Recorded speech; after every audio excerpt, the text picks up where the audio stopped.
Hey everybody, welcome back to the Serving Pleasure Podcast. I'm Ethan Jesse. And I'm Harry Yost. And this is the podcast where we talk about trashy romance novels. The best kind of novels. I guess that was close. That was close to my voice. That's what I'm ranking you on this time, not how much. I tried to match you, but do a little bit of my own flair to it. I wanted That's it to fair. be a little interesting. That's flair. Kill me. Okay. All right, Harry, what happened in the last chapter? Well, Ethan, what happened in the last chapter is Go ahead and tell me. finally met Misha. Ooh, who's Misha? Not Misha Barton, but Misha Tokarov. I wanted to meet Misha Barton real bad. Well, we could. In your dreams, Ethan. I'll see her tonight. I don't know who Misha Barton is. A woman. Yeah, that's... Misha Barton, have you ever seen the OC? No. I can only tell you that she was in the OC. All right. Sorry, Misha Barton, I don't know where your career is today. It's not very helpful that Misha in this book is a man, because I thought that Misha Barton was a woman, but I was not sure. No. All right. Misha. So Misha, Bone Rider Misha. Who is Misha Tokarev? Misha Tokarev is Riley's former flame. Ooh. And Riley is on the run for Misha, but Misha is trying to catch Riley. But why?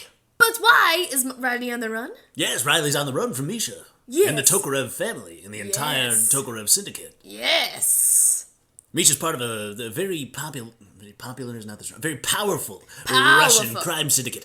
And Riley accidentally ran away with some of the data. A flash drive, not a hard drive. A flash drive of data that Misha and his family needed for something.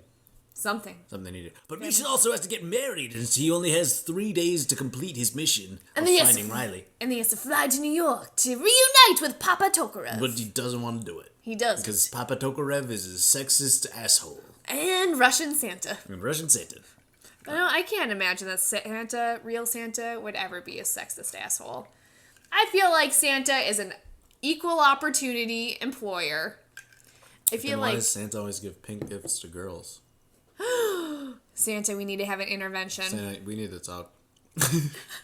Santa, there's something There's wrong. something you and I need to talk about. So if you could come by our office, first schedule an appointment at servingpleasurepodcast@gmail.com. Yep. Or get in to contact us. You can direct message us on Twitter at servingpp, or you could contact us through our Facebook page, facebook.com/servingpodcast. Yes. So Santa, please get in touch, and we will set up our meeting. We'll have our assistant set up the meeting. We'll have our assistant. All right, Wesley, you hear that?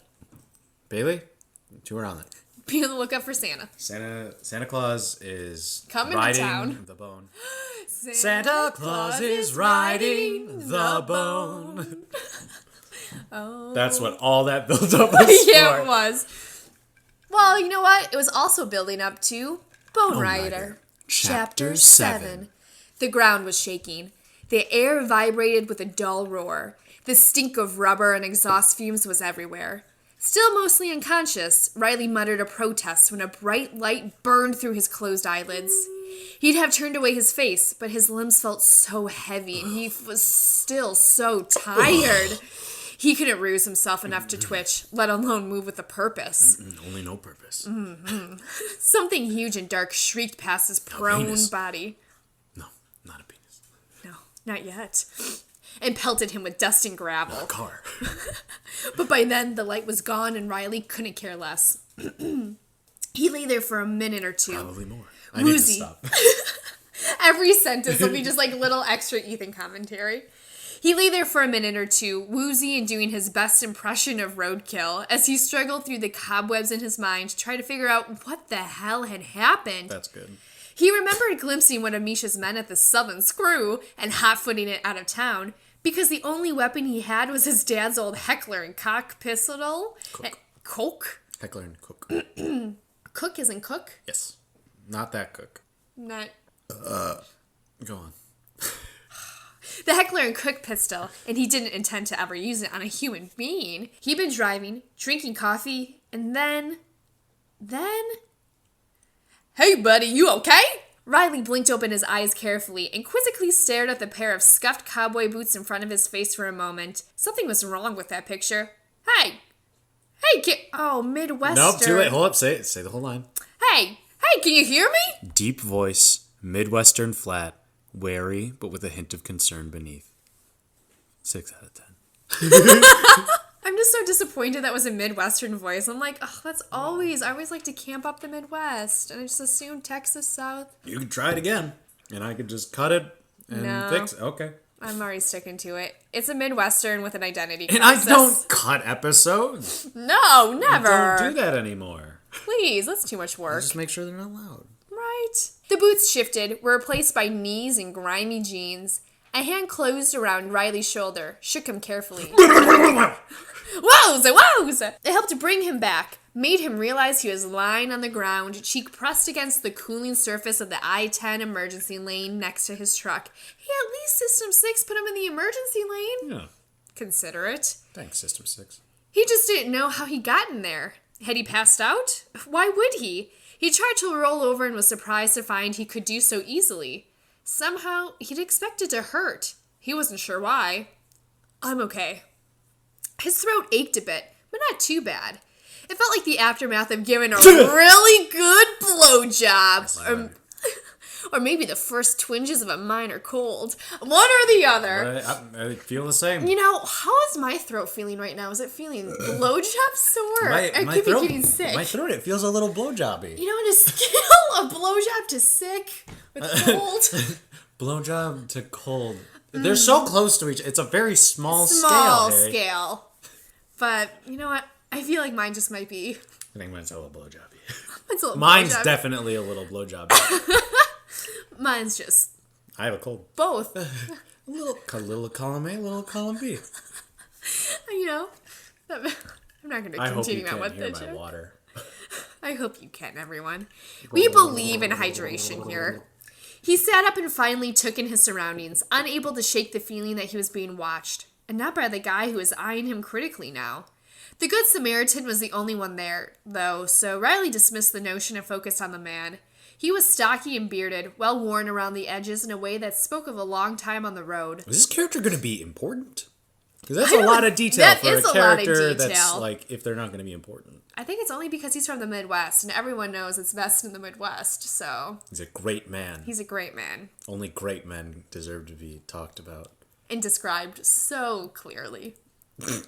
Riley assumed he was a trucker because there was a big-ass truck parked a few yards ahead that explained the noise and the lights that had woken him. Hard to sleep with an 18-wheeler braking right next to you. You sure? The trucker said, understandably skeptical. You look dead, pal. I was about to call 911. Oh, yes, there it is. I was about to call 911. I was about to call 911 when he happened. Riley floundered. Stopped. He had no idea what happened. I'm not sure. Head rush? He suggested, thinking it was as likely an explanation as anything. He felt odd, queasy, claustrophobic. I was ready for you to do a claustrophobic noise. I'm just trying to mime in a box. Yes, because that doesn't play well. The visual miming in a box. What type of sound effect do you expect for claustrophobic? Here, hold on, let me... There we go. Crowded in his own skin. It's water. Bruised. Heavier in a way he couldn't have defined. Kind of shocky. As if he'd been in an accident. He squinted at his car, found it undamaged, and parked neatly with the hood up. 6, so kind. So kind. Not an accident, then. The trucker frowned. Well, you all right now? Because I gotta be in Tucson by noon, and I want to swing by my old lady's place on the way, so I can't hang around for long. You need anything? Want me to call an ambulance? I know you were holding back a don't you know. You really wanted to say it. I did so badly. Hopefully Jay Fally will make my dreams come true and she'll write a don't you know? They'll write something about the Midwest. Yes. Yeah. Oh, thank you. Please, Jay Fally. Riley shook his head. He didn't feel all that bad. Not even dizzy now that he was fully awake. He hadn't eaten in a while, though. He supposed his blackout might have something to do with that. I'm good, he said, then offered his hand with a smile. Hey, thanks for stopping, man. I appreciate it. Sure thing. Oh, sure thing. The trucker grinned, grabbed his hand, and pulled him to his feet. Listen, maybe you shouldn't get behind the wheel if you don't know why you passed out. You're making it more extreme, and I love it. I can take you to Sonora if you want. Drop you off at a motel. Oh, what a high roller, the motel. Hotel, Holiday City Inn. Oh, it was a tempting offer. Motel, hotel, Bone Rider. Bone Rider Dirt? Bone Rider. Oh, Bone Rider I'm trying Dirt. to extend the syllable count. I liked it. I was Not going good to at say Bone syllable Rider count. Dirt. I mean, he is in the dirt because of a Bone Rider. I'm terrible at syllable count. Oh, that's okay, I'm too. It was a tempting offer. Riley would have liked the company, and the idea of taking a time out and going to sleep in a nice, clean bed was alluring, but he wasn't sure he could afford to stop.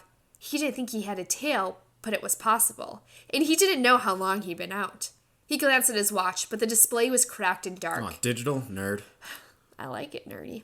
With no idea how much time he'd lost, he decided he better get moving, and he wasn't about to leave his truck behind. Nah, I think I'll be fine, he said. Got some trail mix in the car? That should help. That's all I need. I got Just a man and his trail mix. I wiped out on the side of the road. Don't worry, I can heal that up with some trail mix. I'm gonna write some fanfic about Riley and his trail mix. Well, you're gonna have Riley fucking his car. You're gonna have Riley fucking his coffee. You're gonna have Riley fucking his trail mix. I really just want to see Riley. You just want to write a lot of fanfic about Bone Rider, and that's fine. I do. We'll read it. Okay, I'm gonna write some at work tomorrow. Get ready. Get going. I'll be right behind you. All right. Oh, all right. You take care, man. There we go. I will, Riley promised. The trucker walked back to his rig and climbed in after a final glance at Riley. The dark metal... Behemoth? Thank you. How? You know what? I'm not going to ask. So, I was going to read it as... Behemoth? Behemoth. What are the behemoth? You know, who that let the dogs out? Creature? Who let the dogs out? The behemoth? Exactly. Come and listen to the next album of the behemoth. So I read it, I was like... Dun dun dun dun dun dun dun. Bone Rider. Well, I just got caught up. I was like, moth, behemoth. There's a bunch of disgusting particles at the bottom of this water. I'm not going to drink this anymore. It's not from my mouth. Thanks, Harry. I'm so sorry. I just tried my hardest. Anyway, the behemoth hissed and groaned as he put it in gear, then rolled back onto the interstate and picked up speed. Riley watched the taillights until they were but little specks in the distance before he turned back to his car. The hood was still open and he frowned. Wow. And then he frowned some more when he became aware of the sick feeling of dread that pulsed in his stomach. He paused halfway to the truck, hesitant to step closer. Something had happened here, but damned if he knew what. I don't know either. I forgot. I did too. He thought it was probably connected to the nagging suspicion that he wasn't alone when he clearly was. That itchy, unsettled impression. Oh my god, a flower just fell in front of me and I was like, is it my own Bone Rider coming to infiltrate my body? It's like Harry Potter. Everyone's waiting for their Bone Rider to appear. Please, show me. On my 12th birthday, my Bone Rider climbed into my mouth. And that's how I knew I was a wizard. And that day we became one. So, he had that itchy, unsettled impression of being too full that made him want to turn himself inside out, shake out. Outside in. I was gonna sing a song. I was like, it was some like preteen 18 song. Oh no, I'm trying to sing a Jack Johnson. Not even close. I'm moving on. Shake out every crease and cranny until the sensation went away. He touched a hand to his belly and pressed down gently, but there was nothing to feel, no pain or discomfort, so he dropped his arm and reluctantly contemplated the dodge again. I'm also sure there was nothing to feel but abs of steel! Washboard. He's just like doing all his laundry as he drives. Oh, that sexy multitasker. He has a big leather jacket, but there's nothing on him. Yeah. You can see like the sides of his nipples, but that's all you need. That's it. Just a tease. Just a glimpse. Outwardly, there didn't seem to be anything amiss. The truck was waiting patiently, a dull black shape in the moonlit night. Riley picked up the flashlight from the ground an inch closer to peer into the engine compartment. A part of him almost expected something to jump out and bite him, but nothing happened. Because something already had. The engine looked fine, too, and with a muttered curse, he slammed the hood shut and got back into the cabin. He turned the key. The truck started without a hitch, then idled with a contented mechanical purr while Riley looked around suspiciously once more. He was alone. There was nothing hiding in the shadows, no sign of anything but the usual trash under the seat. The glove compartment yielded a few wrinkled road maps with unidentifiable stains, a half-full box of ammo, a dirty cleaning rag, a single wrapped condom way past its expiration date, a partially... He's gonna use it anyway. Amy's obviously gonna use it. It's Chekhov's single wrapped condom way past its expiration date. Exactly. Also, I mean, like, what really does happen to a condom after its expiration date? I'm not gonna find out. Should I ask Siri again? Siri, tell This me. is how you talk to Siri. Don't talk to Siri that way! Siri's just gonna come You back. don't talk to Siri like this. No. You respect Siri. She is a nice lady. Well, mine's a nice British man. Siri is a nice British man. Siri is a nice whatever it wants to be. Siri can be who it wants To be. Barbie. Siri. Bone Rider. Bone Rider. A partially melted chocolate bar and a folding knife. Are you gonna finish that? Also, who lives in Texas and leaves chocolate bars in their glove compartment? He's from Texas, dude. He should know better than that. He did pass out. He should have known. He should have known he was gonna pass out. He should have planned ahead. Always be prepared to pass out. Finish your chocolate bars, listeners. If you have a chocolate bar, Eat it in one go. Eat it in one. There's no time. No time but the present. Mm-hmm. Just eat it and Move on. If you bought it, you're gonna peel off all the wrapper, shove it as far down your throat as it'll go, and eat the chocolate bar. Cause just swallow it like a gator. Can't let it melt. Yeah, just like an alligator. At first I thought you were going to say just peel off the wrapper, peel off your clothes. And rub it all over your and just body. rub it all over and then lick it up as you go. You're losing it, he told himself.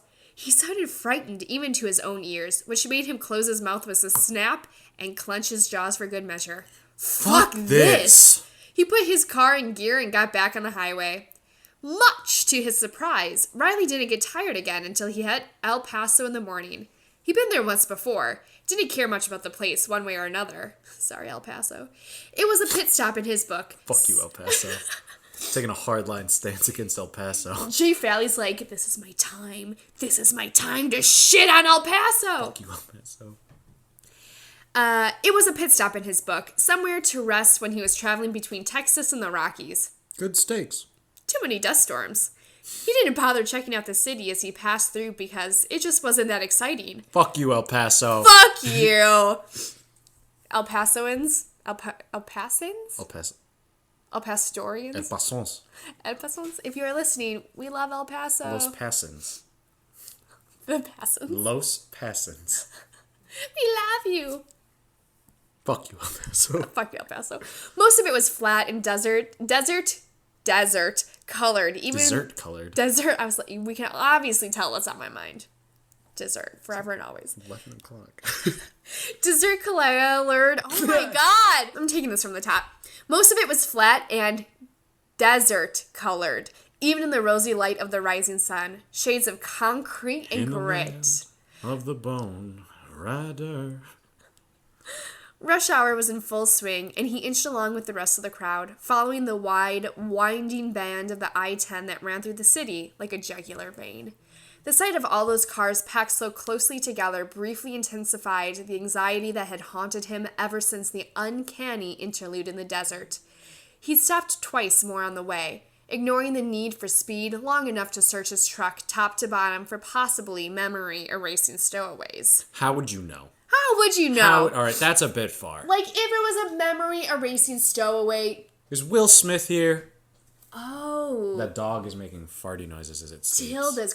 She's snoring. Yeah. For being such a small dog... Face farts. Face farts. That's what's snoring. He hadn't found a thing, but he knew he wasn't alone. He could sense another presence so close by he should have felt hot breath against his skin. But there was nothing and no one around. It's inside you, bro. Just inside you. Coming inside. Waiting inside. Only him and his truck. And it wasn't the truck. He checked. Parked in a rest area and walked away from the vehicle like an idiot to see if his invisible stalker would stay behind. Idiot. But no such luck. He sipped his coffee as well and inspected for any kind of residue that might indicate he'd been drugged. I know, that's an idea. But he hadn't smelled or found anything. And while he admittedly wasn't a human crime lab, he did have some experience with people attempting to roofie him. Oh, sorry, boy. Oh my gosh. That's rough. No. Everyone take this as a PSA. Don't roofie. Don't roofie people. Don't do it. That's fucked up. Super fucked up. If you're in El Paso, Fuck you. If you roofie people, Fuck you. If you're an El Pasoan who roofies people, I'm gonna fucking hunt you down. I'm gonna double fuck you. No. How about a double fuck you? God. None of the signs were there. Except for the blackout, he felt physically fine. Not drunk or overly confused or slow. No nausea, tremors, blurred vision, or trouble breathing. It didn't make sense, anyway, because why would anybody randomly spike a gas station coffee machine? Now that's terrifying thought. I don't want to think about that. That's There you would just be go like in. dozens of people on the road just fucking falling asleep at the goddamn wheel. Yes. Oh, that's terrible. All of these accents with all these grannies driving. Oh my god, what would Coley do? Wasn't like anybody had known Riley would go there. He hadn't even known. It had been a split-second decision when he decided he needed to caffeinate to make the trip west. Still, no matter what he tried, he couldn't shake the insane conviction that he picked up a stowaway. Maybe he really had gone crazy, but sometimes he could have sworn he felt something move in him. Nothing much. A twinge here, a subtle shifting there, but it didn't quite feel like normal muscle flutters or ticks. It's called a boner. It's called a boner. God, what's happening down there? Dad, what's happening? I need to dial up my dad. Hey, Dad, so I've been feeling these weird little subtle twitches. It's my big boner for Bone Rider. Just can't be contained. Son, what you're feeling is your big boner for Bone Rider. As he brings out his audition. Are you ready for some bedtime reading, son? Signed by Jay Fally. Yes, exactly. I want that to be me. That's my life goal. I want to have a child, and I want to say, son, daughter, something in between. What you're feeling is your boner for Bone Rider. Let me tell you why. Chapter 1. Chapter prologue. Prologue. Oh, yes. Chapter prologue. Anyway, it made him think of spiders inching along his bones, slinking between his sinews, tapping delicately against the inside of his skull. The mental image made him shudder every so often in violent revulsion. But people can get used to a lot of things, and after 6 hours of driving, Riley's distress had leveled out. It helped that, bit by bit, exhaustion was catching up with him. The visual lack of space around him might have brought back his agitation for a short time, but his body simply couldn't keep up the high tension for so long. Maybe it was the hypnotic glint of sunlight on glass and chrome that was lulling him into drained indifference. Maybe it was the monotonous crawl-stop-crawl of bumper-to-bumper traffic. The result was the same. His heartbeat slowed down to a healthier pace. He loosened his death grip on the wheel. He slouched in his seat, suddenly dog-tired, just like Tilda, snoring. Right. We could always record her and just put it in later. I'd have to walk all the way over there. She would wake up. No, you'd be surprised. This is whether or not we could hear her is going to decide if I cut this out, because this is like 2 minutes. Yeah. Okay. We'll keep reading. Why does my heart hurt? Your heart hurts? My heart hurts. Oh my god. My bones are being ridden. Should I be worried, Ethan? No. You should be thrilled. I should be thrilled. This would be a dream come true. I could sit down and talk with my very own Bone Rider. Tell me, Bone Rider. Still a person. There's just, someone riding my bones. Okay, I guess I could look past... Oh, she's up. Morning. Good morning, Tilda. She just sleeps all the time. Anyway. It got better once he was past the downtown exits and the road cleared some, but he decided to take a break anyway, find a motel and catch some Z's. He put a lot of distance between himself and San Antonio, and El Paso was big enough to make tracking him a challenge. Fuck you, El Paso. Fuck you. So he figured he'd be safe enough. As to the paranoia that was still plaguing him, since he couldn't do anything about it, it would have to wait until he was fully operational again. Still, he followed the interstate out of the city past where it curved up north toward the New Mexico border before he took an exit and found a gas station. Fatigue really hit him when he was filling up the tank. Probably the lack of movement. He'd been up and about for more than 24 hours, stressed out beyond relief for the past 6, and even though he'd been perfectly all right driving, he was starting to seriously long for a bed. He noticed a few big chain motels while coming down the exit ramp and headed for the nearest one as soon as he was done at the gas station. Within 20 minutes, Riley was riding the elevator up to the 4th floor and almost staggering down a long, empty corridor to a nice, quiet room. He locked up, dropped his duffel on the dresser next to the TV set, and made a beeline for the bed, shedding clothes as he went.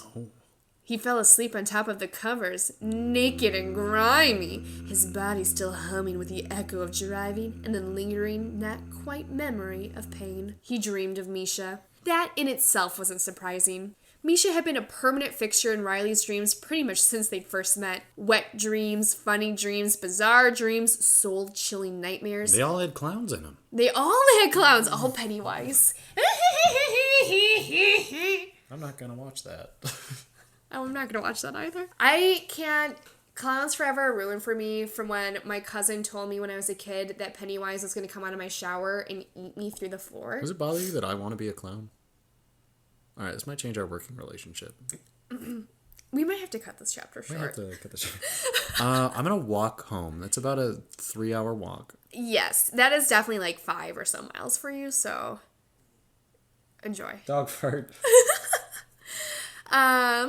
Riley had gotten used to it, had resigned himself to revisiting Misha for as long as it took to relegate this particular mistake to the back of his mind with the other skeletons of his past. What Riley wasn't used to, though, was the location of the current dream. He didn't fantasize about outer space. Because he's not a fucking nerd. Ever. Never a nerd. Riley was a down-to-earth type of person. He preferred to keep both feet firmly on the ground. He wasn't even tempted by the Mile High Club. Yet here he was, in an empty, spacious room made of what looked like metal but felt warm under his bare feet, staring through a glass wall into the star-dotted nothingness beyond. It creeped him out. You're shivering. A voice said from behind him. Are you cold? Oh my god, that's so fucking scary. You're shivering. It wasn't Misha's voice, but when Riley turned around, there was Misha. Or not. It looked like Misha. Tall and strong, short hair, that once broken nose that added so much character to an already unreasonably handsome face, even the faint outlines of Misha's skull and scars tattoos. Edgelord! What? The coolest, edgiest... with this Shadow the Hedgehog right up in here. Oh my god. Only it was a Misha made out of the same silvery metal that made up most of the room. It was such an odd combination of right and wrong, Riley couldn't do anything but stand there and stare. The metal Misha stared back for a moment, then gave him a slow, thorough once-over, taking every inch of Riley's naked form. You're beautiful. He said, something close to awe in his unfamiliar voice. Inside, too. You fit me perfectly. This is amazing. It's so easy. I never thought I could want to touch. I never realized I could feel so much. I need to take a moment. Are you freaking out over there? This is gonna get so good and dramatic. Riley resisted the urge to cover himself with his hands and conceal his cock's instinctive reaction to his hungry regard and Misha's proximity. Push it down. Push that boner down. Come on, tame the bone. Some people be into that. Some people would be into that, and that's great. You're welcome. You're welcome, those people. You're welcome. Fuck you, El Paso. Fuck you, El Paso, and those for Roofy. It didn't matter that this wasn't his Misha, not even one of the usual dream versions of him. Riley hadn't gotten laid since New Orleans. Oh, damn, boy. It didn't take much to get him going. No reason to be ashamed or to hide from what he assumed might well be his own subconscious. Was that a breeze? I got a boner. Oh my god, what's that bunny doing? Boner. Boner. Just in my pants. When he ate a grape and he just in his pants. I ride on my bones. Lock eyes from across the room. Down my tree while the rhythms boom. On the boner's bone. Take your hand and skip the names. No need here for the These are silly games. I can't. Not off the top of my head, not right now. Nope. It's been a while. I'll remix it. Perfect. 30 minutes, 36 seconds. Reminder, Ethan Wright remix for Bone Ride in My Pants. Bone ride in my pants. Who cared? Okay, wait. I need to go back. Okay, so he didn't get boned since New Orleans, so it didn't take him much to get going. No reason to be ashamed or to hide from what he assumed might well be his own subconscious. Who cared if he popped wood in the privacy of his own mind, right? I care. Though, honestly, he never had such a weird dream before. He could have sworn he was wide awake, even though he knew he was sleeping soundly. What the hell is happening here? He asked, somewhat relieved to find at least his voice was still his own. Does it matter? The figure wearing Misha's face whispered, stepping right up to him. You're dreaming. Lips brushed Riley's, sleek and cool. So warm. The stranger breathed. He He touched Riley's face with one hand and put the other on Riley's hip to pull him closer, tight against that sculpted silver body. Not Misha. Definitely not Misha. Same size, same form, same scars, and yet so different. It felt a little like cheating, which was... Yeah. No. You taste so good, Larry. Nut Misha coaxed when Riley balked, tripped up by conflicting emotions and innate cussedness. I'm sorry I hurt you before. It was necessary. I needed to connect, but I didn't realize it would be so painful for you. I'll leave it up to you. I'll make you feel so nice. Please, Riley, let me in. Give me access. I won't hurt you again. I swear. Riley wasn't sure what the apparition was talking about. Apparition Was talking about, thank you. But the fingers trailing down to cup and squeeze his ass distracted him, and the gentle rub of a smooth cheek against his own soothed some of the tension out of him. God help him, he wanted it. This wasn't Misha, no matter how much it looked like him, but the desire was real. He could almost taste it in the air, and it turned him on, made him feel alive in a way he hadn't since he left Misha. Misha had spent months dismantling Riley's protective barriers, had chipped away at his walls until he managed to worm in. And he'd done damage that couldn't be repaired in a few short weeks. Riley didn't have his self-control back yet, couldn't distance himself from his passions the way he used to. The sheer force of the Silver Man's wand bulldozed over the brittle remains of Riley's defenses with an enthusiasm that was hard to resist. All hands and soft lips and need. So much need. It certainly didn't help that Misha had spoiled Riley. The sex with him too easy, too readily available, and too damn good. Intimacy could be a drug, and Misha had been a ruthless pusher. Riley had gone cold turkey the past 2 months, and this was a dream after all. No actual danger. No consequences. Is the sex scene going to happen I think the already? sex scene's going to happen. You know what Oh my sucks? God. I'm kind of bored. Really? A little bit. Should There's I read? so much cool stuff. I'll talk about it at the end. Okay. Should I read in accents? Would that make it better? No. Okay. No. I mean, it's not your fault. Yeah. I just missed the cool stuff. Yeah, I know. He could have this. It wasn't real. That's right. The fake Misha breathed, nuzzling Riley's throat right where it made Riley's knees go weak and almost cooing in delight when he noticed Riley's reaction. Oh, I felt that. That was sweet. You're so... Why isn't this filthy with you? Why is it so? Riley tensed a little. Oh, that's supposed to be you? Nope, that was definitely that's you. still... Okay. Yeah. Riley tensed a little, and not Misha immediately pressed closer, distressed. It's okay. It's all right. Nothing bad will happen to you, I swear. I won't let it. I'll protect you. Just let me. Let me. Please. Never wanted anything so much.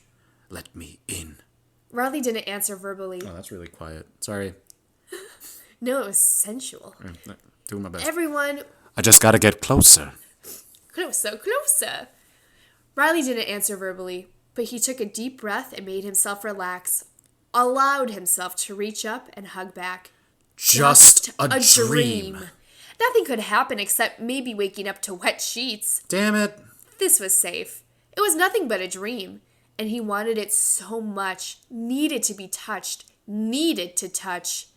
Nut Misha's skin was flawless and warmed under his fingers as they moved against each other, exploring and caressing. He felt solid, not like any dream Riley had ever dreamed, but he didn't smell like anything, and when Riley finally opened his mouth and slipped his tongue between those glossy lips, he tasted nothing. It was like licking a knife. It tastes like iron. Only without the cutting edge. Judging from the greedy way the Silver Man kissed him back, The same wasn't true in reverse. Riley had never been so thoroughly tongue-fucked in his life. His knees buckled and he let the stranger ride him to the ground and rut against him with an eagerness that was kind of funny, kind of endearing, and more than a little bit flattering. Riley's dick was happy between their bellies, squeezed and rubbed rhythmically by the flex and grind of their hips against each other, and Riley gave up on thinking and focused on getting off. Which he did. Spectacularly. Repeatedly. How? The refractory period shouldn't let you. Right? I don't know. Maybe he... That's a long time then. Interesting. Go on. On the floor with not Misha above him, under him, around him, in him, all over him. Against the wall, blind to the bleak vastness beyond. I was ready for it to be like against the wall, on the bed, in the shower. No, that's next. On the window. Next sentence is dirty. Ooh. Oh my gosh. No, it's not. Okay. I'm so... my allergies. I gotta cut out all of this. I'm so sorry. On his knees, getting rimmed and blown and fucked until he screamed. Between not Misha's legs, panting into unnaturally smooth skin, rutting into slick heaven. At some point, the odorless, tasteless body moving against his developed a scent and a flavor. It took Riley some time to realize it was his own, mirrored back at him as if it was the best thing ever, rich and addictive. It might have freaked him out if he hadn't been so busy coming again. Oh my God! He's just going for it. He lost himself in it, let it happen. For once, he lowered his guard and allowed himself to believe this wouldn't turn into a nightmare. Grows a clown face, and then it's a dream come true. What if the silver dick just turns into one big clown face? So it's like a silver body? He would come harder. Wait, like, hold I on, love hold on, clowns. hold on. How'd they spell it this time? Yep, spelled it that way. They spelled coming C-O-M-I-N-G instead of the C-U-M-M-I-N-G. Interesting.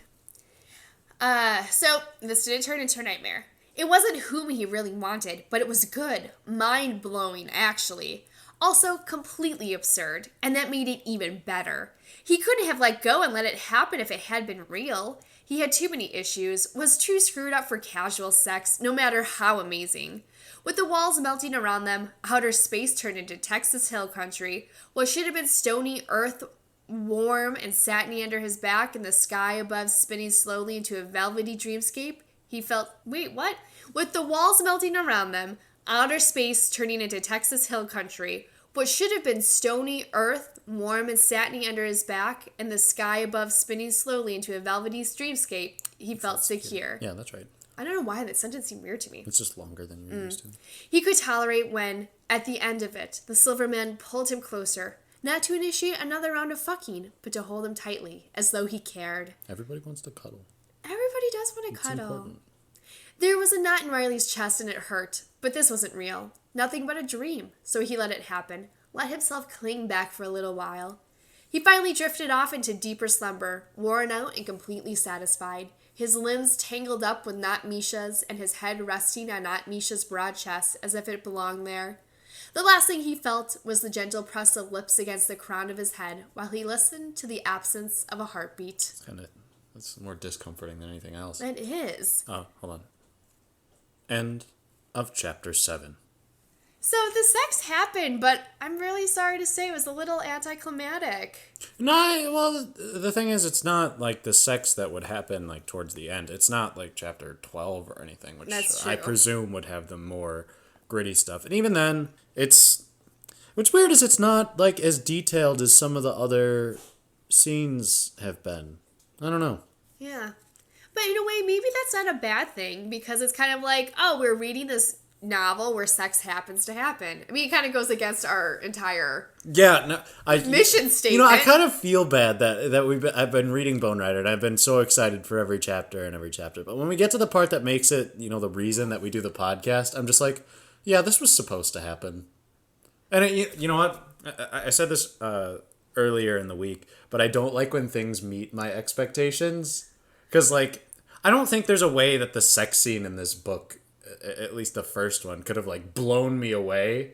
Because I read these to make fun of them. Yeah. But because this one was so adequate and like decently written, I was like, fine, whatever. Like, it's happening. Like, this one wasn't even uncomfortable to read. No, Not at all. like it was fine. It's totally fine. Like, it's just kind of like part of the grand narrative. And I think that maybe this one didn't have to be like the whole shebang because this is System 6 connecting with him. Yeah, I wonder, and here's me, like this is me wanting to get into the actual narrative. Like, I wonder if that's something that he has to do to like connect, like all the systems had to do to connect with the. That's exactly what I was wondering Or when if Riley's probably like that special chosen one, which honestly is probably the case. Probably the Because case. that's how this is gonna go. Which is a bummer because that means that the book is gonna get more tropey and dumb as it goes on. I want this book to be a 10 or a 0. I'm scared that it's gonna fall at a 5 now because that means I have nothing to say. And that means that your promise in the earlier chapters, you're like, I love Bone Rider. I recommend everyone go out and buy Bone Rider. Read it for the first 6 chapters. I still think it's really good. I see, you know what? That's fair. That's fair. Like, in terms of erotic novels that I've read, which are few and far between, this is a better one. It is. And especially when Misha comes back in the picture. Things will probably be pretty interesting. Yeah, things will definitely be interesting, especially if System 6 gets a little jealous. Can you imagine if... Plot-wise, I'd be very intrigued to see where this is going, but, like, I don't know. We'll see. We'll see. Only time will tell. Only time will tell. Tale as old as bones. I'm just ruining every Disney song. I was trying to think, I was like, what comes after that? And then I was ruining my childhood that I couldn't remember the Disney song. Riding on the bones. Be our bones. Be No, our bones. it's ride our bones, ride Ride our our bones. bones. I don't know the rest of the lyrics to that one. I didn't watch Beauty and the Beast enough. Beauty and the Bone Rider. Oh. Where Beauty and the Bone Rider at? A whole new bone. A whole new fuck I never had. And when you're inside me, I'm filled with glee. Because I'm riding bones here with you. That's pretty solid. I like that one. I like that. At least our slightly underwhelmness can be compensated for with the amount of songs we have right now. Yes, exactly. Anything else? No, It was fine. It was fine. it was fine. Low point of the book so far. High point of the lewd meter.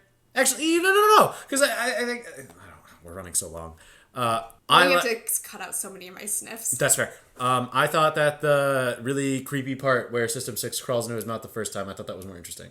I thought so too. I thought that was more visceral than anything that happened here. Yeah, because it's so interesting that like the sex, here's the time for you to really get super descriptive in what's happening. Yeah, like, it wasn't that feelings. descriptive. And it wasn't really descriptive. It was just kind of like, this feels right. Oh my god, Riley, and then Riley's thinking, well, I haven't felt close to anyone since being with Misha, so this is his chance to open up. Yeah. So a lot of it was like Misha being like, it's just a dream, so I'll go along with it. I think I'll conclude with this. It was alright. Yeah. Best we've read so far. And it can probably only get better.